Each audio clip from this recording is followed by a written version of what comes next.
ግብር ኩራት ነው ክብር ስንከፍል ግብር። ሰላም ጤና ይስጥልን ውድ ግብር ከፋዮቻችን፣ ካስትሮ ቦንጃ ይባላለሁ። መካከለኛ ቁጥር 1 ቅርንጫፍ ጽሕፈት ቤት ታክስ ከፋዮች መሪ ባለሙያ ነኝ።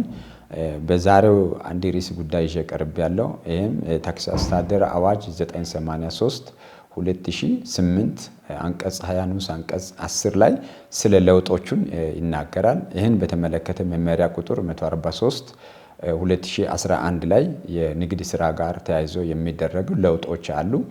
እነዚያን ለውጦችን ለአጭር ጊዜ ማብራሪያ ለመስጠት ቀርቤያለሁ። በዚህ ለውጥ የሚባለው ምንድነው?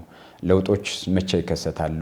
እንዴት ይፈጠራሉ? የሚለውን ላሳስባችሁ ወዳለሁ።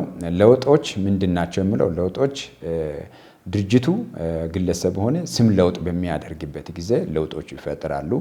የንግድ አድራሻ ቋሚ አድራሻ ለውጥ በሚያደርግበት ጊዜ፣ የመተዳደሪያ ደንቡን ለውጥ በሚያደርግበት ጊዜ፣ እንዲሁም አካውንት ቁጥር፣ እንዲሁም የስራ አስኪያጅ ለውጥ እና ሌሎች ከስራ ጋር ተያይዞ ያሉ ለውጦች በሚፈጠሩበት ጊዜ ለውጦች ይፈጠራሉ ማለት ነው። ለውጦች በስራ ላይ ይፈጠራሉ። በሚፈጠሩበት ጊዜ የተፈጠሩ ለውጦችን ምን ማድረግ አለበት የሚለውን ሀሳብ አቀርባለሁ።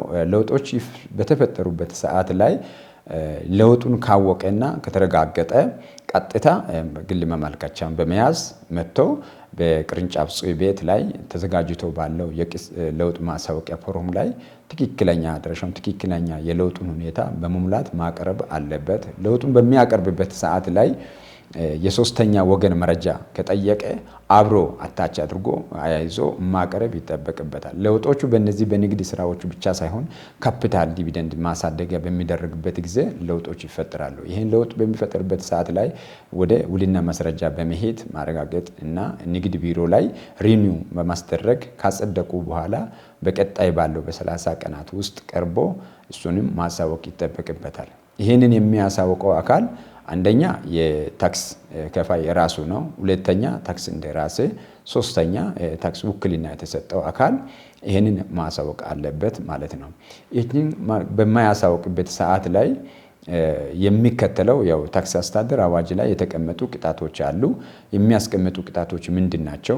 ለቆየበት ወይም ለዘገየበት ለአንድ ቀን ብር 300 ብር ሊቀጣ ይችላል። ስለዚህ 300 ብር እየተቀጣ እስከ 20 ሺህ ብር ሊቀጣ ስለሚችል ቀደም ብሎ ለውጦቹ በተፈጠሩበት ሰዓትና ጊዜ ግብር ከፋዮች ይህንን በማወቅ በልዩነት ቀርቦ በትክክለኛው ጊዜና ገደብ ውስጥ ማሳወቅ አለበት።